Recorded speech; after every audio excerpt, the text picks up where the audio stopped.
Okay, we are rolling. All right, give me a few moments. Sure. I'm going to share this out to several groups that we're a part of. So we've got Alamo Winchester, we've got Psycho Cinema, and we've got Still Awesome. Yay. Okay, so it's much easier to share out these days. So great, perfect. All right, I think we're ready. Dash, you all prepared? Yeah, thanks. Yeah. All right, Maestro, kick it off whenever you're ready. Yeah.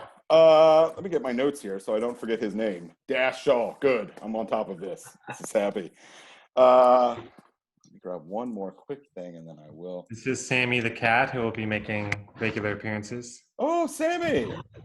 Fully enforced. I locked my cats out, sadly, so no visitation this time. All right, let's go. Ladies and gentlemen, welcome! Andy Geirison here with the Alamo Draft House, putting on our next and our great virtual Q&A screenings, this time with the incredible Dash Shaw. Let's begin with a few thank yous, if all of you don't mind. Our very first thank you goes to Four Color Fantasies for helping us out this weekend with the amazing selection of books that they offered through their comic shop, and I think maybe a new relationship that was formed between Dash and Four Color Fantasies. To our friends at Project Right, I'm sporting their t-shirt tonight. This amazing organization that Rhonda Lancaster puts on, and then also hosts a young screenwriters event, and that happened virtually this year. They were able to connect Dash and all of us together. Big thank you to Project Right for everything that's going on. And then also, of course, we all remember him, the Statler to my Waldorf, Sean Murphy with 1455 Literary Arts. Sean, how are you today? I am great. It's wonderful to be here. Thank you to both of you for allowing me to take part in this conversation. So remind everyone, again, 1455.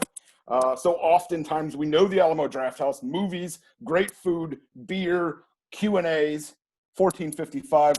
What are you doing these days? 1455. So I'm Sean Murphy. I'm the founder and executive director of 1455, which is named after the year that Gutenberg's printing press started pumping out product, which in my estimation was the signal democratizing event of the millennium.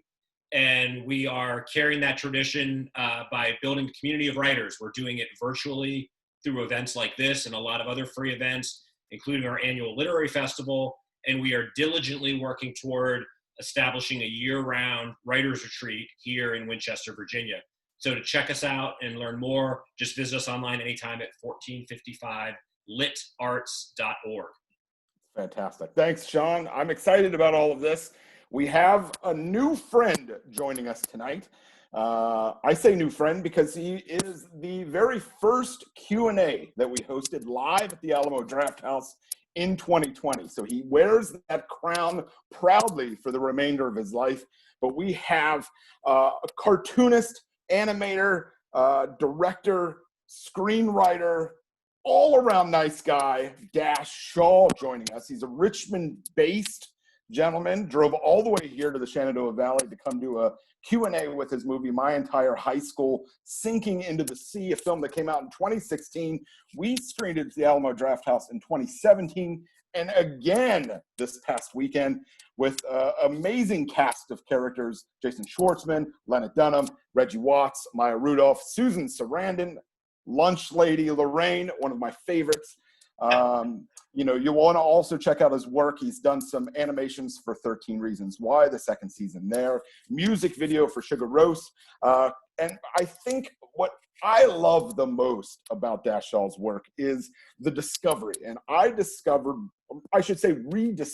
him because I was reading Clue, a most recent comic release through IDW, if I'm not mistaken.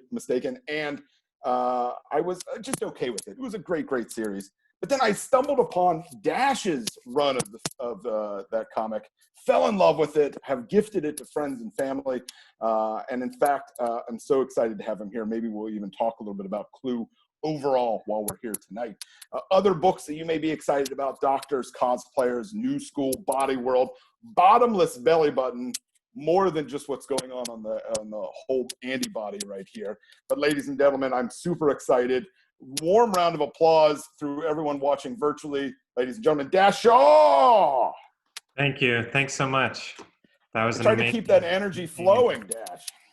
And thanks so much for saying that about Clue. That was a really special, fun project for me. I'd never done a monthly comic series like that before, so it really scratched the itch. And you know, it's the kind of thing where it goes out, but only in comic shops. So you don't know who gets it, because it's only really on the stands for that week, and then it goes into their bins.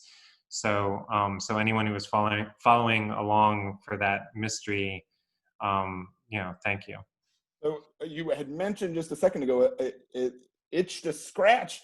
Are we looking to perhaps seeing more monthly comics coming from Dash around the bend? Well, you know, the scratch was itched. So we don't have it anymore. It's done. That was kind of when you know, of course, when I was growing up, I loved comic shops, and comics were those pamphlet comics. And not only that, comics were associated with properties or pre-existing characters. And like, it wasn't about following an artist you liked. It was like the character Spider-Man, and liking that character and wanting to see it go through all of those iterations.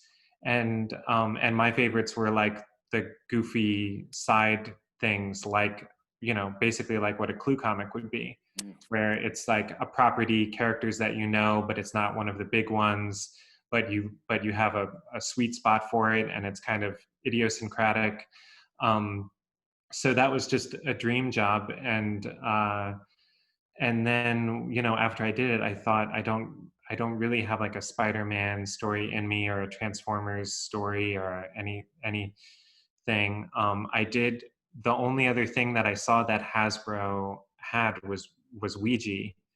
And there hadn't been a Ouija comic before, and I thought that would be really, really cool.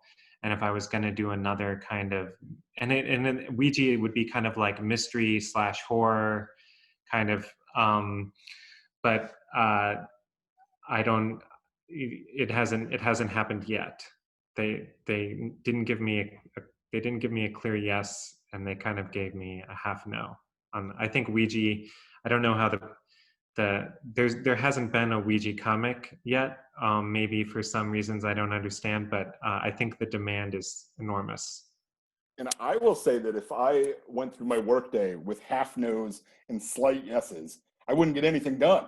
So I'm still pushing forward with it right there. I'd say just write the thing, and then just be asking for your millions afterwards. Be like, just, you know, I'll cash checks now and that sort of thing as well. So did you play a lot of Clue while you were writing that? What was your research for the Clue series that you did? I ordered a bunch of the different boards throughout the years, and different, you know, trade paperbacks that were kind of all short mystery, meaning there was a participatory element in it, where you would kind of help, even like the paperback kind of YA book series. There would be each chapter would have a mystery, kind of like I think there was the Minute Mystery books, but my favorite was a Clue book written by Lawrence Treat and illustrated by George Hardy, who's he's most famous for drawing the Dark Side of the Moon Pink Floyd album cover. And he has a great kind of clear line style. So that book was my the book that I wanted to you know, participate in the lineage of. Besides, I mean, I loved the different art that the board games had, and that there were like so many things kind of intrinsically inside just the play, where it's like, something about the character names is kind of suggests like a dry humor to the book, you know, even without the movie or anything. It's like just in the actual game itself. And it's got, and of course it's a murder mystery, and and it has equal male and female characters, and it's kind of a wide cat. It had a lot of wonderful thing. The tone is specific and not particularly all mystery or all comedy. So it was perfect for me. You can explore those different characters into so many different worlds and realms and that sort of thing as well. I mean, each one has their own unique backstory that could be creative and what brought them to that specific dinner party or whatever that Yeah, may be for totally. that murder that's happening. And I So love it that they've all gathered there, and there all has to be something about their personality that would where you would think they would murder someone. yeah, You know. there's a little bit of macabre with all of them. But what I love, I think, the most about it is the choice of weaponry. You know, it's some of the most iconic and classic weapon choices out there. The candlestick, the rope. I don't think you can go through a classic case of villains without seeing all of those sort of being used again and again. So I think my question, which will ultimately lead into my entire high school a little bit, but this is open to anything. And I think Sean's got some questions specifically about writing. I want to talk a little bit that we missed during our Q&A at the Alamo Drafthouse in terms of how do you prepare for projects? So, we learned a little bit about Clue and how you dove into that, by pulling, getting old games and finding the different artwork there. How did you prepare for My Entire High School? Obviously based on a comic already that you had done, but that's a different element than a movie. Talk to me about how you began this whole process. That the initial inspiration of that comic was to kind of combine traditionally, or at least in my history, kind of opposing worlds, which is when I was growing up, most of the alternative comics were autobio comics, where they had like each cartoonist had a little character that was their face, and it was often mundane stories featuring that character. And then the mainstream comics were like boys' adventure stories. So the joke of that comic was mashing it together, where there was a character who had my name, but it was obviously like a boys' adventure kind of world, or the reality was skewed from that person's kind of warped perspective of things. Which is also how a lot of those autobio comics are. Like if you read a Chester Brown comic, it says much more about what it's like to be inside Chester Brown's head than anything that he might have actually gone through. And I like that about them. And similarly, when I was kind of, combining opposing things, I thought that a lot of Japanese comics for girls, shoujo comics, are all about reinforcing the main character's perspective. Like Sailor Moon will see a cute boy and there'll be like these bubbly, abstract kind of balloons around them. And it's like an abstraction that is expressed. It's like abstract expressionism, basically, and so I kind of riffed on that in the comic, where it had kind of tall panels like a lot of those shoujo comics, but the coloring was almost like New York School abstract expression, like Rothko or something. So that's another example where I'm kind of taking things that might not fit together, and like a collage artist kind of trying to find the connections between them and wedding them. And I turned to that story again when I had tried to make another movie for many, many years, and it had fallen apart. And that movie, or it never got off the ground because I was trying to make it in a bigger way that would require money. So this one, that story felt very clear. The other script I had was very confusing, so that was appealing about it. It has the progression of a video game, essentially, and it also would do this. I thought it would do the same thing as a movie that it did in the comic, where it would have the things I like about independent cinema, where it's like personal and idiosyncratic and kind of DIY, but also ideally it could compete with Titanic or like a disaster movie, or like it's really fun screening it at the Alamo, or anywhere, but especially the Alamo, of course, is that even though, you know, it's this tiny, like it's like a big movie. It's a widescreen. There's people falling, things are exploding. It's like, I want to deliver you the, you know, Akira like experience. Sure. You know, and that's kind of one example of that I always like is like, there's lots of liquid light show effects in the movie when they're underwater. And that's an example where, you know, it's just these little drops of ink on this tiny dish but it's blown up and it's huge and it's spectacle. And that to me was like the goal of the movie, like this tiny thing that's this rough little alchemical, magical little, Sure. you know, handmade thing that is blown up to Titanic scale.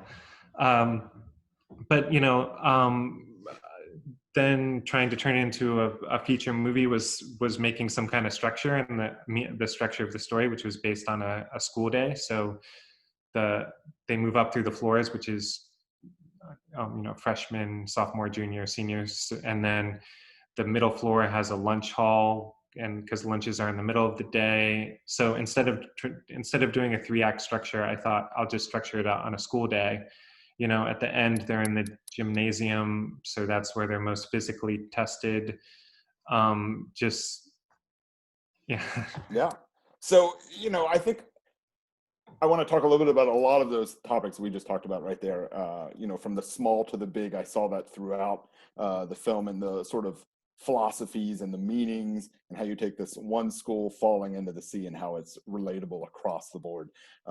You know, I think a lot about schools right now and how they're all band-aiding as much as they can to get through the next state. And what is the big money maker going to be? I mean, every school is going through that same sort of philosophy that our principal was in that film. But did you find it challenging, or were you already prepared from the last project?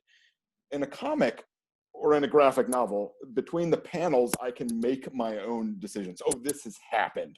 I've always thought that there's an equal story going on between the scenes that my mind is connecting things to. In a film, though, you have to literally draw that out so that folks can see it and make those connections.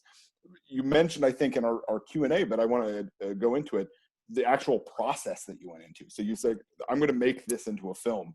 Did you then begin with storyboarding? Did you then go into writing the whole story out first? What were the steps that you took next before we got the final product into our hands? Obviously, there's a lot of stuff, but the beginning process, I should say. Yeah, when I first started trying to make animations, I did a series for IFC, and I read that Miyazaki doesn't storyboard. He doesn't script. He just goes straight to storyboards.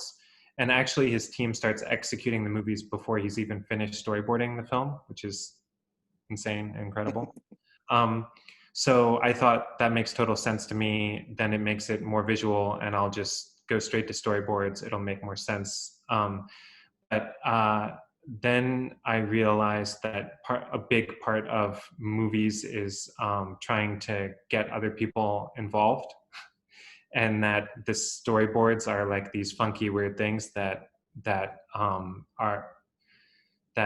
aren't so easy to interpret, and that scripts have the point of that the script is partly, I can't like break a percentage, but it has to both be a document to explain the movie to the actors and to everyone, and also kind of like contain the experience of the movie to be essentially kind of like a hype document to people to get excited about helping you make the movie. And it took me too long to kind of eventually come around to realizing I need to script everything first. So I lost some years there just trying to show people storyboards. I got the script to a place that I then started storyboarding it, and the storyboards became what was called the division of labor. So it would be like, scene 5, shot 7, backgrounds by dash, figures by Jane, my wife. I had roped my wife into the animation team. She was trained as an animator in kinetic imaging, actually. Wow. She now runs the show, and I do everything that she tells me to do. But at High School Sinking, I was still trying to get her on board. So that document was a 20 sheets of paper, very thin lines of all of the shots. And I didn't know sound work. And I grouped actors with sound, but I just started drawing it. And because a lot of again, another reason that I picked this story was that all of the backgrounds were very doable from my eyes, school backgrounds or abstract backgrounds, the same kind of things that make low budget live action films doable, meaning a few characters in limited locations and the characters don't change clothes and it just kind of feels achievable. Mm-hmm. And I feel like the secret is to have that baked into everything from the beginning, so that becomes the strength of the movie rather than the hint that there's no concessions like I would, when I was working, I would think of like the Evil Dead, the first Evil Mm-hmm. Dead, where it's like it has limited means, but it like gets by on like sheer gusto and like kind of invention and energy, that it has like a raw like energy in each frame. So those were the kind of things I was thinking about. And then do you find yourself as an inventor as you're putting this together? One of the moments that we just talked about was the zoom in of ink and just water as the underwater scenes. Was that something that you were like, I've got to use this in this film? Or was that something that you discovered as you were making it? Like, I want to create this visual treat. How do I do it? Or did you have that knowledge already?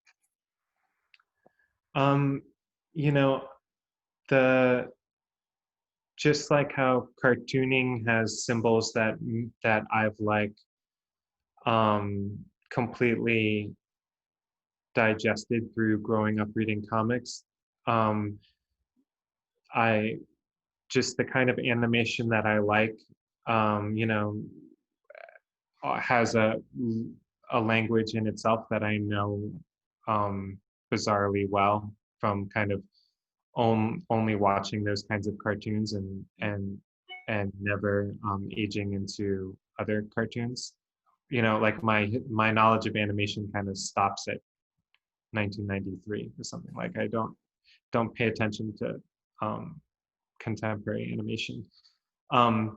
And like Ralph Bakshi would have lots of liquid light effects in his movies, and so I knew that if there was going to be an underwater scene, that it would look like that, and that it would have that liquid light effects. So I didn't. I mean, maybe when I was boarding it, I thought, oh, this would be liquid light, but I think often it's just kind of like a vocabulary that just, when I majored in comic books, but I worked at the SVA Film Library, so I was in charge of getting the different classes their film prints at the School of Visual Arts.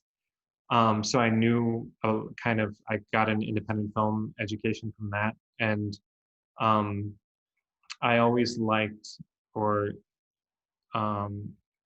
like a Guy Madden or an Anna Biller now, where it's kind of like it's not a throwback, because like Anna Biller's movies don't look like the movies from that time, but it looks like she's just kind of digested that sensibility. And I'm talking about The Love Witch, Yep.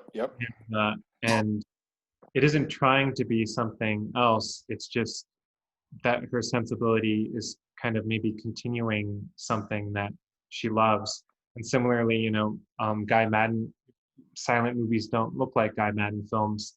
Um, they he so those seeing those kind of things maybe gave me permission to be like, okay, I don't have to watch Pixar movies now. I can just kind of like the things that I like and kind of dive into my zone.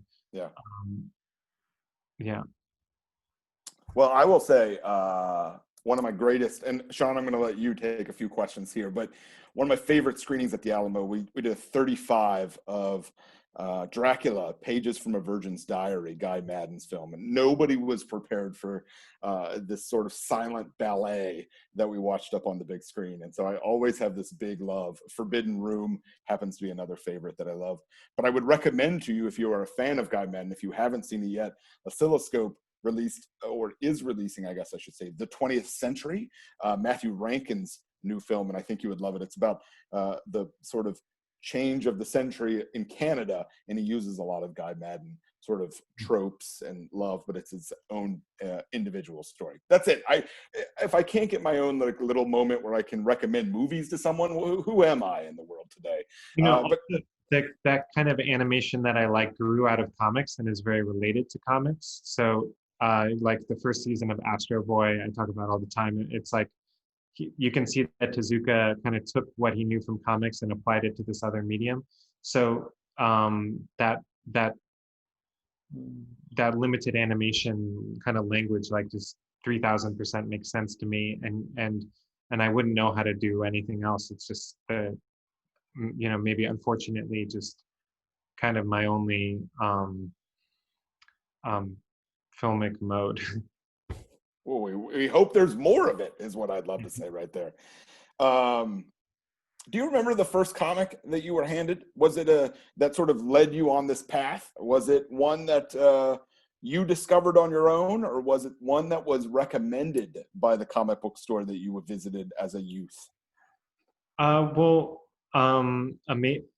My dad read comics growing up, and so they were always around. He liked Frank Miller and Will Eisner, and there was a box of Weird Zap comics in the kind of crawl space between my room and the parents' bedroom, and so I don't.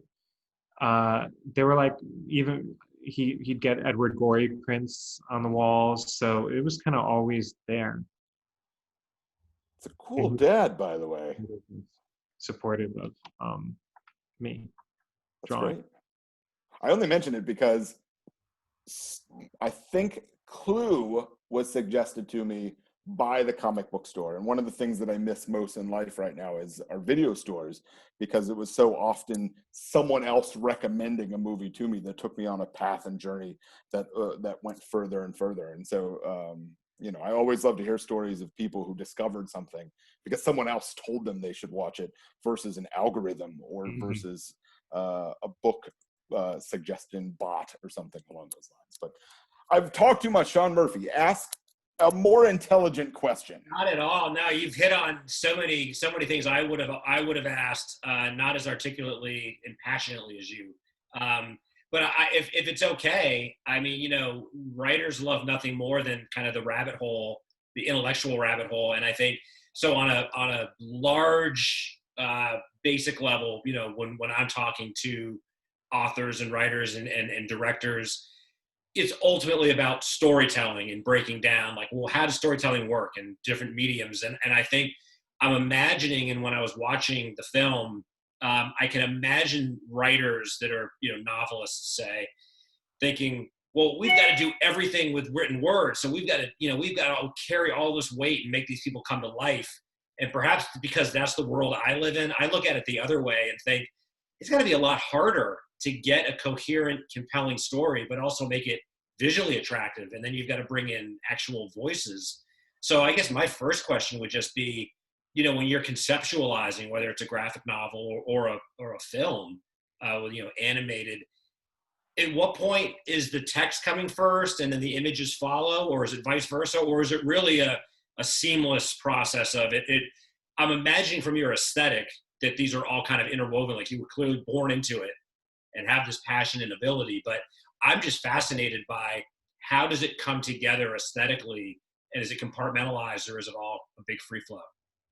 You know, the words come first for me, but I know many cartoonists that doodle and generate pictures and then kind of build a story around things that they are doodling or want to draw.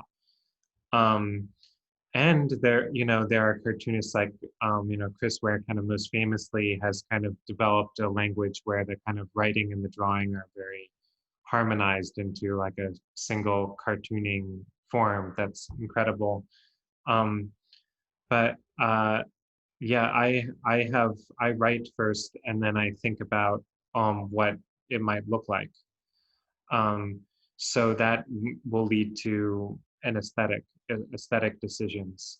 And I'll try to like throw things in my way to mess up that translation maybe.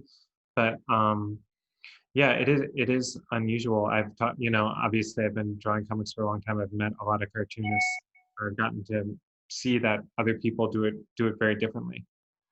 Well, it reminds me, you read about, or I've read about songwriters, and some insist the music comes first and then I write the lyrics. And some are like, I always write the lyrics first. So I don't think that there's a tried and true answer or technique. But again, from a purely technical perspective, as a writer that deals, in kind of one dimension, I'm in awe of the ability and the willingness to kind of harness sound, image, and word, but it's ultimately all in the service of telling the story the most effective way. And I would say, and I wonder if Andy, if you agree, I mean, it's definitely a compliment, but I got that on a real kind of basic level, like the sensibility of these characters and the drawing, I guess, kind of like when, music, if it does fit the topic matter, there's certain bands that they have a certain message, but the music is either too happy or not happy enough, or there was a real symmetry between tone and image. I'm curious, is that something that from project to project you struggle with, or you get into a groove and you feel it and you're able to carry it through, or how much thought goes into, each image has to kind of fit these characters, like the way I'm drawing them, the way they move, or the way the backgrounds are working?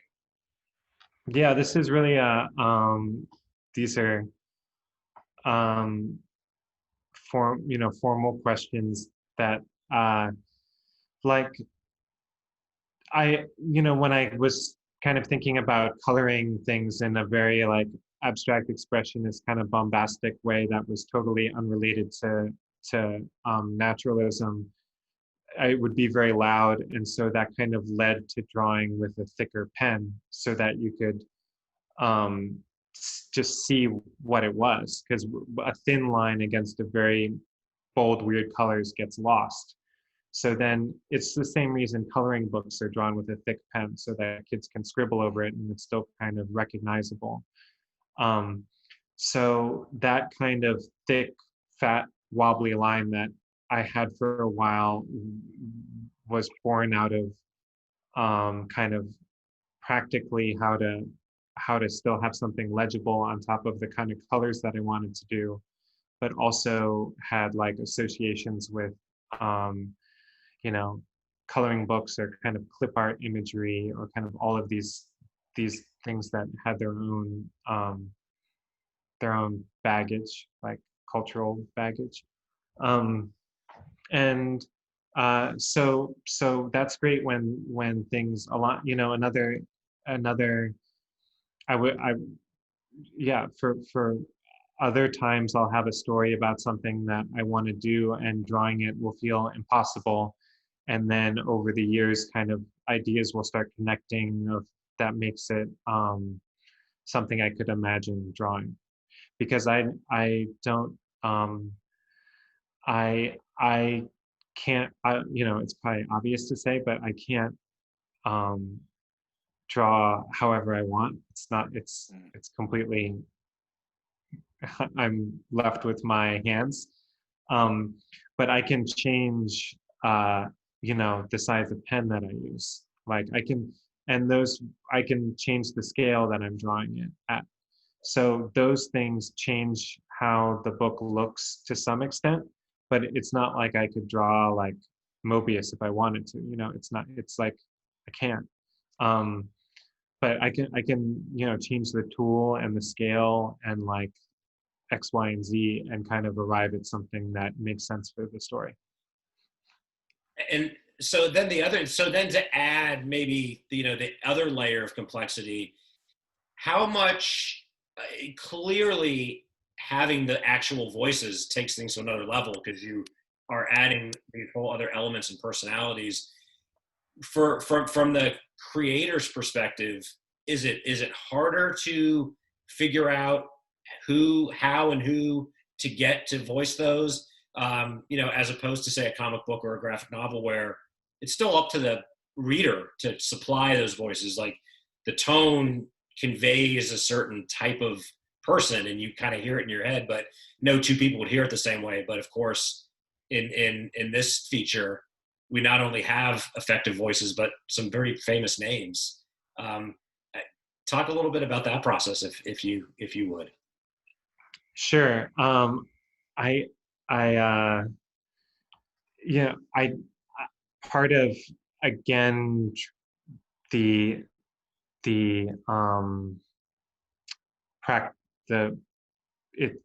it's maybe not glamorous to say, but the truth is that it was, so many things were just born out of practical considerations of trying to make. I had never made a feature before, and I had never known anyone who had made an animated feature independently.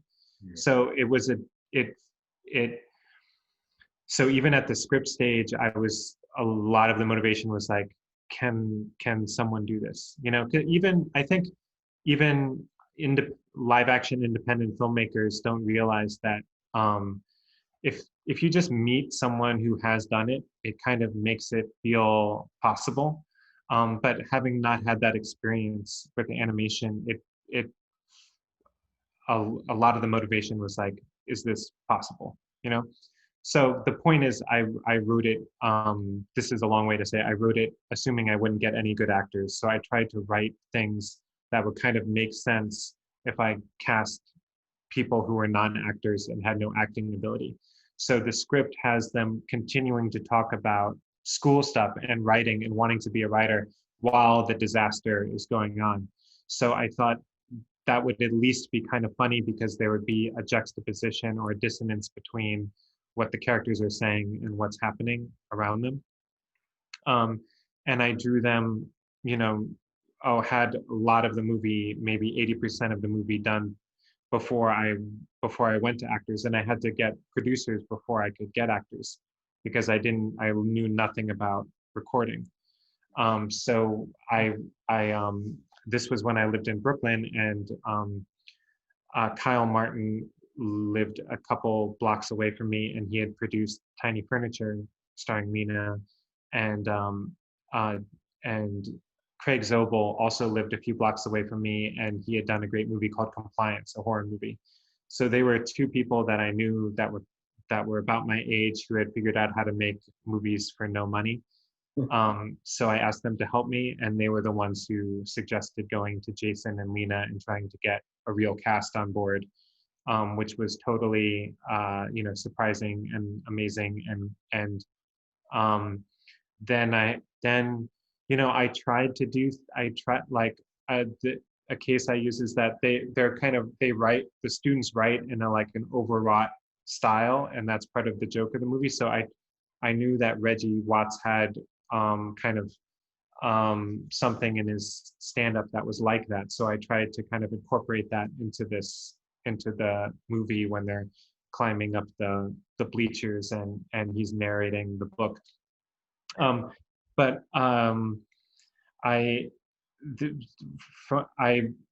I'm just finishing what'll be my second movie now, Crypto Zoo, that I hope will play at Alamo Drafthouse next year or whenever it comes out. And for that one, I drew the people after I knew who the actor was, and I video recorded them to try to draw. They don't look like it's not a likeness of the people, but I tried to kind of take things in their face and do it in an interesting way so that somehow their spirit was shining through the drawings, and that's been really, really incredible and makes the movie feel so much more real and like the stakes are real. And it isn't it isn't I don't, for Crypto Zoo, I didn't want that dissonance. I wanted it to be like the characters are actually experiencing that the world is weird and abstract, but the characters are totally real. So you'll tell me when that comes out if I've succeeded. And I'll pass the conch back to Andy, but I would just say, I would imagine because of what you went through, kind of learning as you went and feeling and forcing your way through it, probably felt like a luxury to have the voices in advance and work that way as opposed to the opposite. Totally, but always new bunches of problems. Well, I have to say that I'm interested still a little bit more about two things, but I'll talk about one first and then we'll go to the other. That's how lineage works right there. Jason Schwartzman brings a certain beat to the performances that he has. Did that change with him coming on board the way that you thought of the film? Or was that always the sort of symmetry of who Dash was going to be in that story? If you would have ended up with someone else, would Dash have been less sarcastic? Would he have been a little bit less sort of, I don't want to say mean-spirited, but he's got that jab to his voice sometimes. Did you find yourself changing things when, we talked about Reggie Watts already, but with the other two, did you find yourself changing those characters in any way as they came aboard? I can't think of anything that was changed, but he somehow is recognizable in the movie in the way other characters aren't. And I don't know,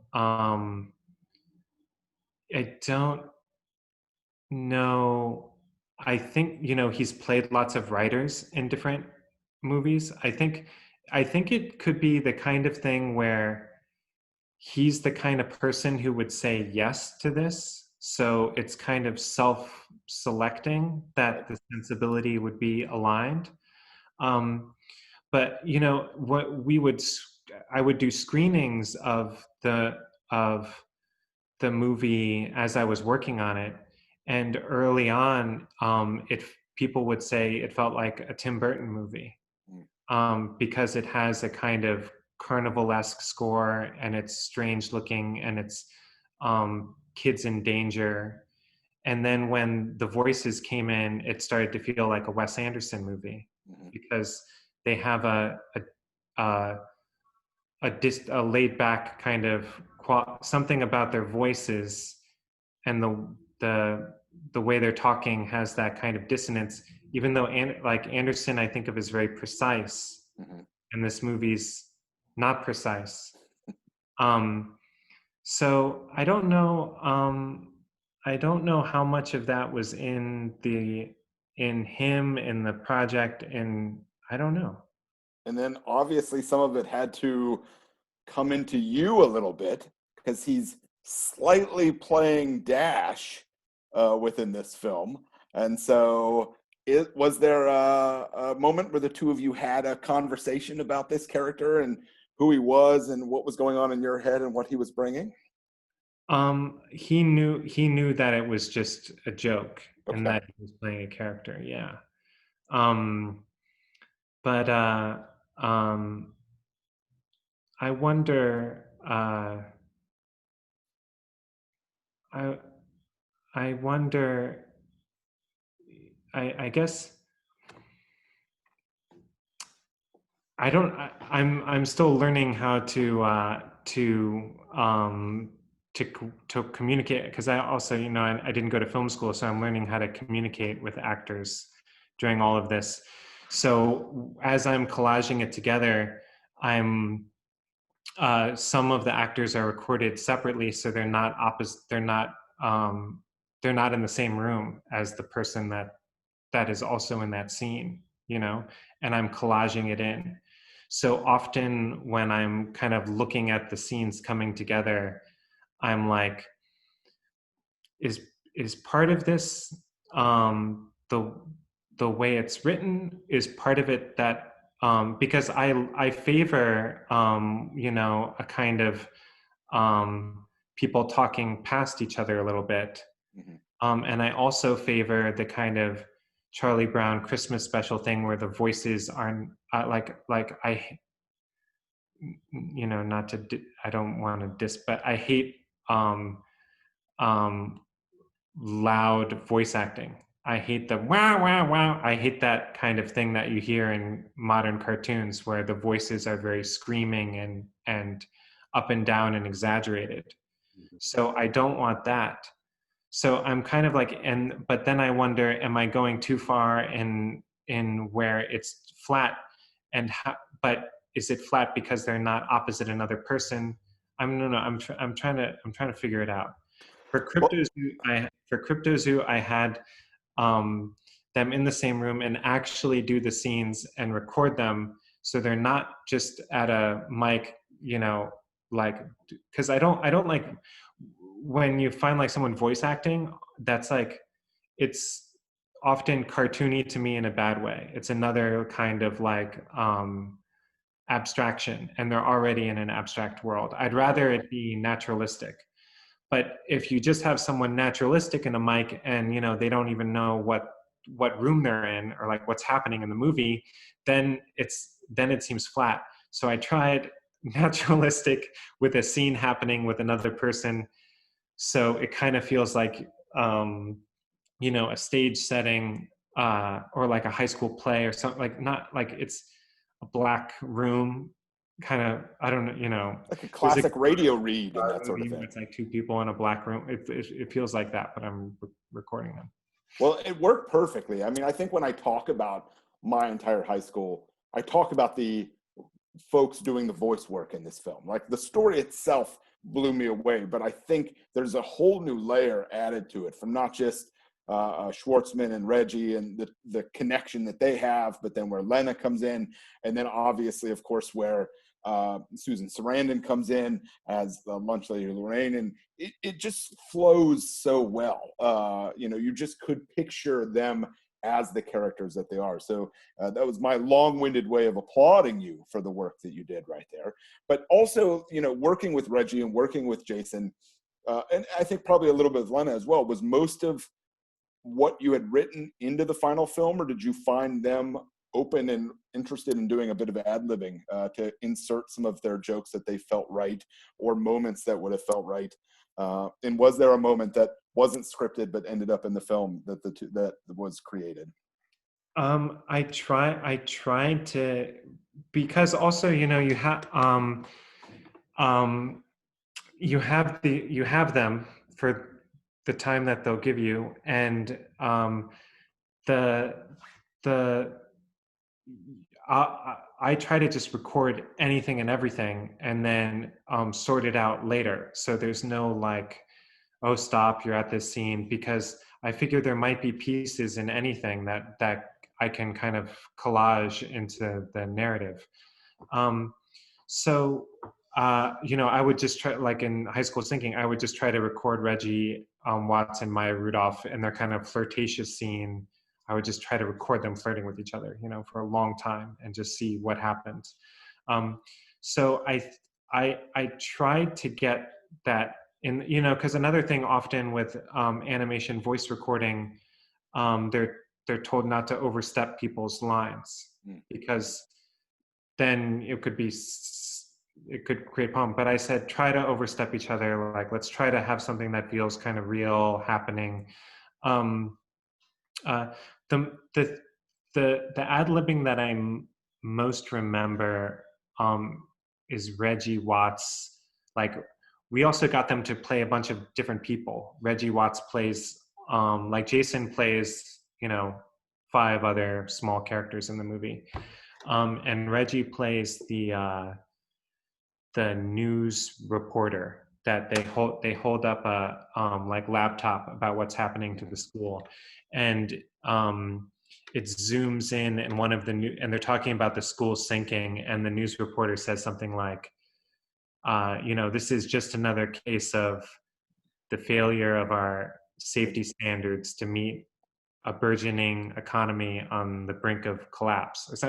It's just one of those completely nonsense, Reggie things that kind of like sound like it's in the language of being intelligent, but it's just bullshit. And I loved that because, that's the moment in the movie where you're thinking that the movie, especially when they're talking about the collapse, when the movie might kind of reveal like its allegorical, definition. And in that moment when it could kind of say, well, this movie's actually about this, it just gives you nonsense. So that felt really like appropriate to the kind of spirit of the movie.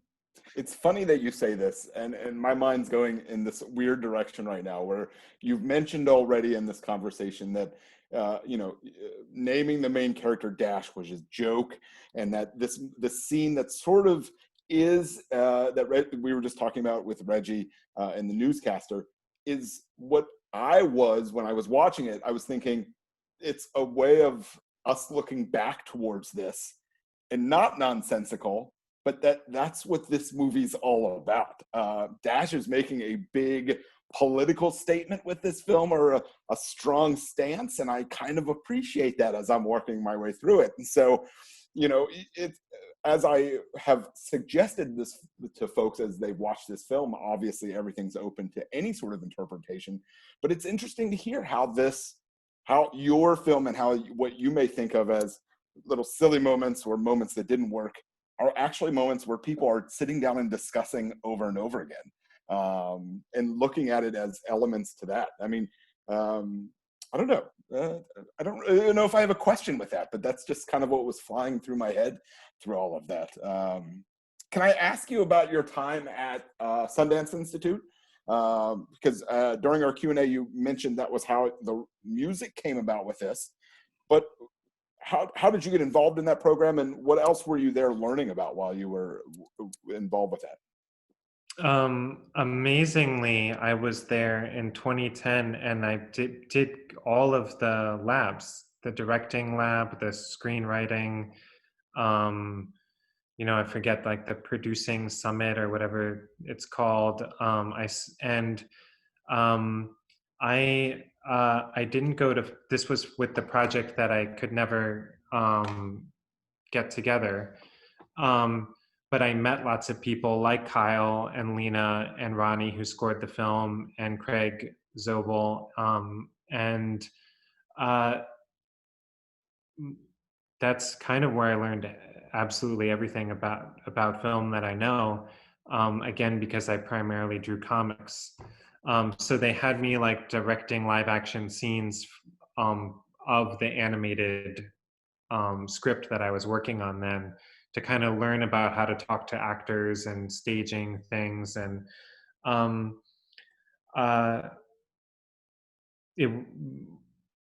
besides the kind of probably much better than an actual film school education that I got there, was social learning Sure. To go from someone who sits at home drawing comics and not talking to people, to having to kind of explain to your crew what you're doing that day. And that also took me a long time to learn. I started wanting to make animated movies when I was 20 or 21, and High School Sinking came out when I was 33. So it was like it was a long time of trying to figure out how to do it. While you were making this film, what kept you up at night the most? What was your biggest fear, stress, nervousness, or was it purely just coffee and Red Bulls that you were living on? Do you mean the motivation, or do you mean what I was worried about? Both. Um, I do think that the movie has a real energy, for lack of a better word. Like it has a good, energetic spirit that's in all of the drawings that I kind of knew no one else was going to do. It's kind of like that. It's like at the very least it had this thing that I felt like I was capable of, and so that was a great motivator. And the fears were that honestly that it was a giant waste of time and that I should just try to draw comics because the animations are so take so long, and comics I know how to do, and why try to do this whole other thing when I could, when also I mean also financially the comics supported me, and the film still is just not doing it. Well, it's doing it for us. I'll say that much to you, Dashal. I knew we were into a treat when we first watched this film. I watched it, very first screening of this film was from a screener from G Kids. And I remember sitting down with my wife, Jennifer, and the first thing that I was blown away from was the credit sequence at the beginning for all the actors when it's spinning like this. And I'm like, who is in this movie? What are we watching? And that's very much set the tone for the rest of the film, that I was not to expect anything from one scene to the next. I thought you were going to say the warning at the beginning of the movie, the stroboscopic warning label. That's Yeah. usually one that people immediately are like thrown. No, we've shown plenty of films that, if you want to watch a European film these days, 90% of the time, most of the drama or love happens within a dance floor, dance party somewhere, and there's going to be strobing effects no matter what's going on. But Yeah. it was purely that, and my mind was going a million miles a minute. Like, I'd love to give everyone Q-tips at the screening. I want to give everyone underwear that they can wear on their feet. Like, there were just so many unique things that could bring an audience into this film. And I'll sort of I'll end, but then also sort of push with this. But I feel like this movie has an extended life to it.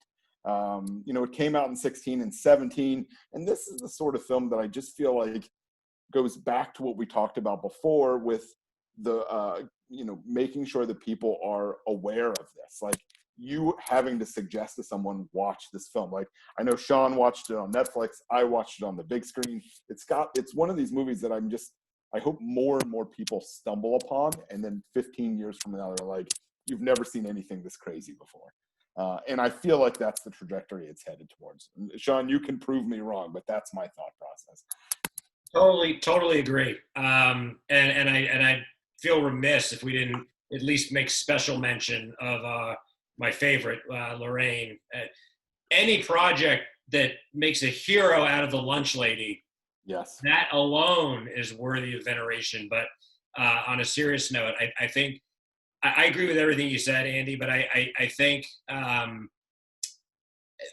what really comes through, because we invoked, right? I think rightly, Wes Anderson, Tim Burton, but I think there's elements of some of these touchstones, but there's a cynicism, but there's a knowing, kind of winking, nodding cynicism and irony, but there's a real humanity and a sense of real genuine care.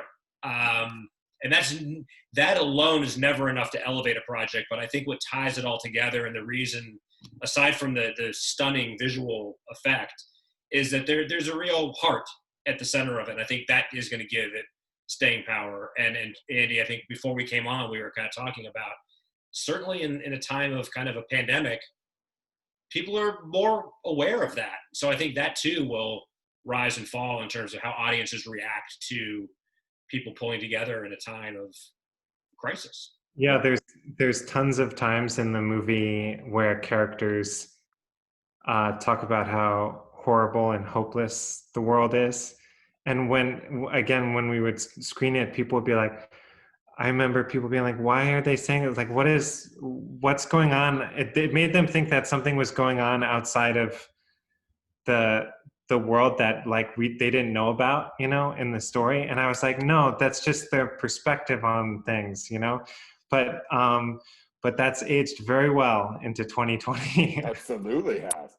And I have to say, Dash, you weren't in our screening, but one of the biggest laughs of this film comes when Lunch Lady Lorraine talks about her dead husband. And this isn't a spoiler. I feel confident talking about this. Talks about her dead husband and then why she became a lunch lady, because she always wanted to learn how to cook. And our audience just erupted in that screening. And I think what also impressed me about our screening is that we had some younger kids and we had some older adults in there. And that's truly what I appreciate about this story, is that it is genuinely a multi-generational opportunity. It's PG-13. Anyone can explore. A parent can randomly just say, sure, we can watch this, and throw it in unknowingly. Yeah. And it would change the trajectory of someone moving forward. And I think that's pretty impressive. So bravo to you, Dashaw, Thanks. for breaking that boundary. No, thanks for saying that. It's no, thank you. Well, you will only find compliments from Sean and I. There's no question on that.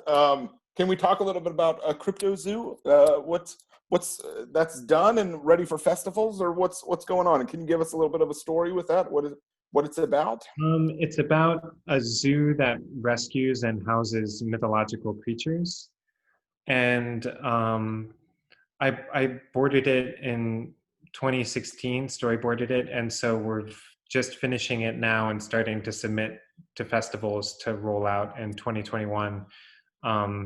So it's around the corner, and I really, it's a much more kind of ambitious technically and definitely kind of story-wise movie, but you can definitely tell that it's made by the same people that made High School Sinking. And of course, I don't know what film festivals are going to be like in 2021 exactly, or how a movie is released, but I'm would be delighted with anything really. Also, coming from making books, I actually like the experience of streaming or just watching something alone in your room, because it feels more like reading to me, where you just are having a one-on-one experience with something, and you're not the room isn't kind of dictating so much. With the kind of movies I make, like you said with that Lunch Lady story, it's like things are walking a line, like it's kind of funny, but it's also maybe a little upsetting, or it's not when you screen those kind of movies in an audience, the kind of group collectively decides whether something is funny or not, and it can be great to get that laugh. It's a great high, but it's also maybe nice when there's no laugh, and the other side of it is shooting through. So however however it rolls out in 2021, I'll be just happy that it's done. We are looking forward to it. That reminds me, the scene that I think shocked some folks was when they were in the the nurse's office, and the sharks are swimming, and they're talking about it not being invited to a party because you can't have an actual conversation. There was a good laugh with that. And then it's like, jump, I'm pretty strong. And she jumps, and of course the sharks eat her. Everyone was sort of laughing, and then it went to an abrupt halt because we had a disastrous scene occur, and then we sort of had that joke happen again, or we had more humor as it progressed from there, and that sort of thing as well. I don't know. This is you have crafted a film that as you watch again and again, you appreciate further and further. So congrats, Dashaw. We are looking forward to Crypto Zoo at the Alamo Drafthouse sometime soon. We'll let Dash determine when that is. I do, however, have a few final questions for you, Dash. We did this Cool. at the regular Q&A. Monty Taylor, one of our valued members of our community, always comes up with some of the best questions. And we like to end our Q&As, because we've done about an hour here and I don't want to take up too much of your time. Have done a few questions that not only, I think, gets us into the mind of Dash Shaw a little bit more, but then also perhaps sparks a conversation. And so I think I've got maybe three. We'll see if we get to the fourth one here and kind of go from there. But this one is very relevant to today, more than any time else. And so let's begin with Monty Taylor's amazing questions. One, Dash Shaw, what is the best Halloween costume you've ever had? The best Halloween costume I've ever had. Oh man. These are unprepared. No one's ever asked these questions of Dash Shaw before. So we're getting raw, uncut, unfiltered responses here. Are you going trick-or-treating this year, Dash Shaw? Well, I have a 3-year-old girl. I got to do something. But you dress up? it's the neighborhoods are closed down. Yeah. I'm not doing it. Do you typically dress up with your 3-year-old? I don't dress up that much. I usually do just kind of maybe a face paint thing. So that's why I can't, nothing is really jumping out at me. I'm sorry. That's all right. Well, I believe we should go into the past of Dash Shaw and come up with some old photos or something like that of your Halloween costumes. I remember one year, and this shows you how old I am and how times have changed. There was one year I wanted to be a California raisin. And so my mom, we didn't have a lot of money growing up. And so my mom thought the best costume to be a California raisin was to take newspapers and put a trash bag over my head, tie the bottom, put newspapers inside of it to make it look like a California, and then do armholes. Today, I think she'd be arrested for that sort of thing. But that's I know I was a Teenage Mutant Ninja Turtle at some point. Which one? Do you remember? I think Donatello. Oh, is that your favorite turtle? I think it was, yeah. I somehow always lean towards Raphael for some odd reason. He was so angry all the time, and I never understood really why. I mean, he had the lap of luxury, so to speak. All right, Dash Shaw, this one's much easier. So very much, you don't have to go too deep with this one, but I'm still interested. Which of these is worse? A pimple you can't quite pop, or a mosquito bite in a hard to reach spot? Pimple. Yeah. I had that one strikes home for my past. I had lots of pimples as a kid. So I just really viscerally remember that. I thought maybe it would be so rough you would ask this Q&A to be over now. No. Like, you've brought up too much of a past there, Andy. Here we go. This one, I think this one will go into a darker, deeper side of Dash Shaw a little bit here too. If someone is making you do some yard work, Dash Shaw, you seem like, the sort of guy always eager to do yard work. What is the task you would least want to perform? Of any yard work? Yes. I loved mowing lawns as I loved it. Okay. My mind would wander. I would get lots of ideas. Fantastic. So I guess I wouldn't like something that required like my absolute attention. I want my mind to be able to go in the yard work. So I guess that would maybe having to like trim something very carefully. I don't, like a high focus activity, I would not be good. But I like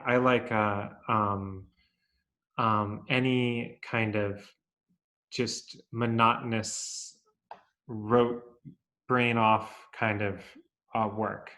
I'm good at that. After a good mow, Dash would come in and write some of his best stories.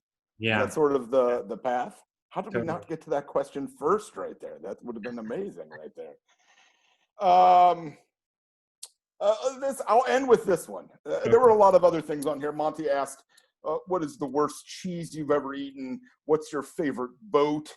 There's a These lot of things questions in are here hard. that, those are too hard, obviously. But let's go into this one here real quick. And maybe this will strike a little bit home. I'm not sure. Let's talk about your first name a little bit. Dash Shaw. For Dashel?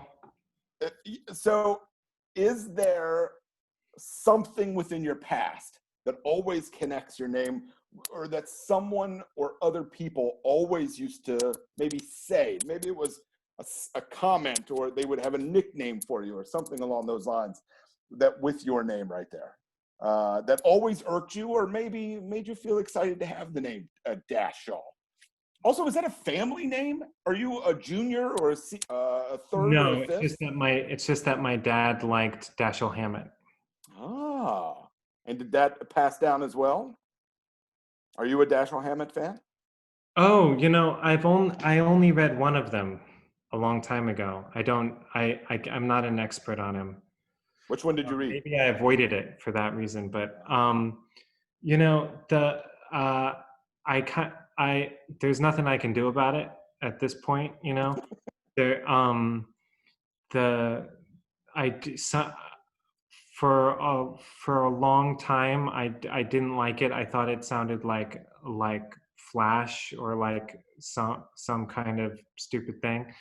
Um, Now there's lots of dashes out, little 3-year-old dashes. The name is hoppin'. I don't, there's an artist named Dash Snow that that sometimes people like. One time I was introduced as Dash Snow, which, if you know his work, is maybe unfortunate. Um, but in high school, it, I the only cool thing was there was some character named I guess now if I was in school it would be that Incredibles character named Mhm. Dash, but when I was in school it was the same time as Dash Rendar, who's Really? a Star Wars character. That's pretty cool. So I'm going to end with the classic question that I always like to end with is, what are you watching and reading right now? So what's on in the DVD, or what do people say right now? What is streaming for you? Well, Although no, I'd be like, what VHS are you watching now? I'm gonna give you I really want to plug something, Please. which is October 27th comes out the Tezuka Blu-ray Cleopatra. It's in maybe X-rated or adult animated movie that Tezuka did in Mushi Productions, the same production company that did Belladonna of the Sadness. Oh yeah, yeah. So I think that this movie is super cool. I've watched it in bootlegs for many, many years. And I hope that I forget the company. It's just like a anime company. It's not one of the companies that did Belladonna. Um, I hope that they restored it really well. I mean, I assume they did. And I hope that it gets some attention somewhere, and that I'm not the only one who cares, because uh, I